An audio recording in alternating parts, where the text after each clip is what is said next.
क्या आपने कभी सोचा है कि एक साधारण से अपराध की सजा इतनी भयानक हो सकती है कि एक पुत्र को अपनी मां का सिर काटना पड़े? यह एक ऐसी कहानी है जो आपको हैरान कर देगी और आपके दिल में सवालों की झड़ी लगा देगी। इस कहानी का हर मोड़ आपको और गहराई में खींचता चला जाएगा। तो आइए जानते हैं उस महान योद्धा की गाथा को जो अपने समय का सबसे भयानक योद्धा बन गया। और उस योद्धा का नाम है भगवान परशुराम। एक दिन ऋषि जमदग्नि की पत्नी रेणुका, जो कि एक आदर्श पत्नी थी, नदी से पानी भरने गई। वहां उनकी दृष्टि एक गंधर्व पर पड़ी और एक क्षण के लिए उनका मन विचलित हो गया। जब वे वापस आईं, तो ऋषि जमदग्नि ने अपने तपोबल से यह सब महसूस कर लिया और गुस्से में आकर अपने पुत्रों को आदेश दिया कि जाओ और अपनी मां का सिर काट दो।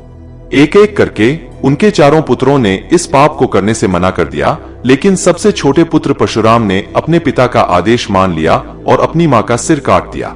परशुराम ने अपने पिता के आदेश का पालन किया, जिससे ऋषि जमदग्नि बहुत प्रसन्न हुए और परशुराम को वरदान मांगने के लिए कहा।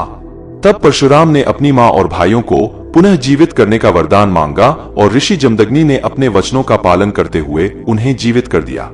लेकिन इस घटना ने परशुराम के जीवन को हमेशा के लिए बदल दिया। महिष्मती साम्राज्य के राजा कर्तवीर्य अर्जुन, जिन्हें सहस्त्रबाहु के नाम से जाना जाता था, उसने अपनी शक्ति का दुरुपयोग करना शुरू कर दिया। एक दिन सहस्त्रबाहु ऋषि जमदग्नि के आश्रम पहुंचे और वहां उन्होंने कामधेनु गाय को देखा। अपनी लालच में आकर सहस्त्रबाहु ने कामधेनु को बलपूर्वक अपने साथ ले जाने का प्रयास किया। जब परशुराम को इस बारे में पता चला तो वे बहुत गुस्से में आ गए और सहस्त्रबाहु को युद्ध के लिए चुनौती दी। युद्ध में परशुराम ने सहस्त्रबाहु की सेना को पूरी तरह से नष्ट कर दिया और सहस्त्रबाहु के सभी हाथों को काट दिया और अंत में उन्होंने सहस्त्रबाहु का सिर काटकर उसे मार डाला। फिर सहस्त्रबाहु के पुत्रों ने बदला लेने का प्रयास किया और ऋषि जमदग्नि को मार डाला।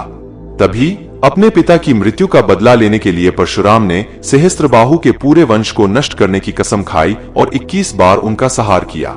परशुराम ने केवल सहस्त्रबाहु के वंश को ही नहीं, बल्कि अन्य अत्याचारी और अधर्मी योद्धाओं को भी समाप्त किया। उनका क्रोध इतना भयानक था कि उन्होंने पृथ्वी से लगभग सभी क्षत्रियों को समाप्त कर दिया। परशुराम ने अपने यात्रा में देखा कि कैसे योद्धा अपनी शक्ति के मद में अंधे हो गए थे और आम लोगों पर अत्याचार कर रहे थे। यही कारण था कि उन्होंने प्रतिज्ञा ली कि वे किसी भी पापी योद्धा को जीवित नहीं छोड़ेंगे। परशुराम भगवान विष्णु के छठे अवतार माने जाते हैं। उनका जन्म इसलिए हुआ था ताकि वे पृथ्वी पर अधर्म का नाश कर सकें और धर्म की स्थापना कर सकें। वे एक ऐसे योद्धा थे जिन्होंने कभी भी अपना शरीर नहीं छोड़ा और वे हर युग में अपनी उपस्थिति दर्ज कराते रहे। त्रेता युग में जब श्रीराम ने राजा जनक के धनुष को तोड़ा, तब परशुराम ने उन्हें चुनौती दी। परशुराम ने श्रीराम की दिव्यता और शक्ति को पहचाना और समझा कि श्रीराम भी भगवान विष्णु के अवतार हैं। उन्होंने श्रीराम की महिमा को स्वीकार किया और समझा कि अब उन्हें और युद्ध करने की आवश्यकता नहीं है।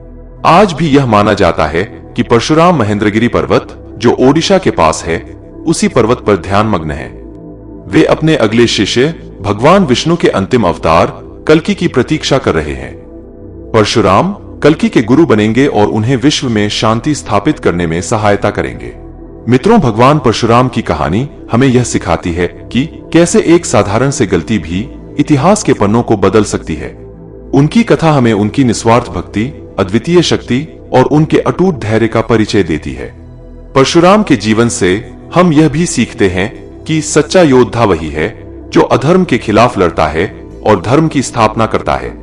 वीडियो को लाइक करें और सनातन मिस्ट्री चैनल को सब्सक्राइब कर हमें भी सपोर्ट करें। धन्यवाद।